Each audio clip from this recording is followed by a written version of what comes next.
Yengem diyor ki ne yapıyorsunuz? Dedim ne yapayım? Allah kimseyi çıktığı kapılara düşürmesin. Sığamıyorum, inanır mısın ki oradan otursam oraya. Ben zaten bir daha girer. Yok ay. Ay çıkmış kimseyi Allah çıktığı kapıya geri düşürme. Allah'tan çoluğum çocuğum yok da bekar geri geldim. Aynen, tek başına. Sığmıyor bacı, ben bir zamanlar bu evlerde nasıl oturmuşum. El oldum şimdi kendi kapımda.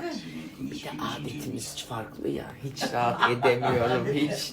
Halıların üstlerine sürekli bakıyorum. Dün gece kalktım bütün evi süpürdüm. Toz aldım da öyle çıktım yukarıya. Ay sağ olsun canım annem, nasıl güzel Hem misafir. şeyi eve alıyor hem yaranamıyor. Bak canım anam, akşam çayımı önüme koyuyor, yemin Allah razı olsun. Allah'tan ceza versin. Yıllarca neler çektirdiler bana. Ay bu çocuk var ya, yemin ederim. Allah kimseyi muhtaç etmesin kimseye bacım. Ağrıtmasın başım dizim de dedirtmesin oğlum kızım. Canım yengeciğim sanat hayatını kutlamak için geliyor. Canım yengem sanat hayatımdaki ilk günümü tebrik etmek için koşa koşa geldi bir tane. Hoş geldin tatlım.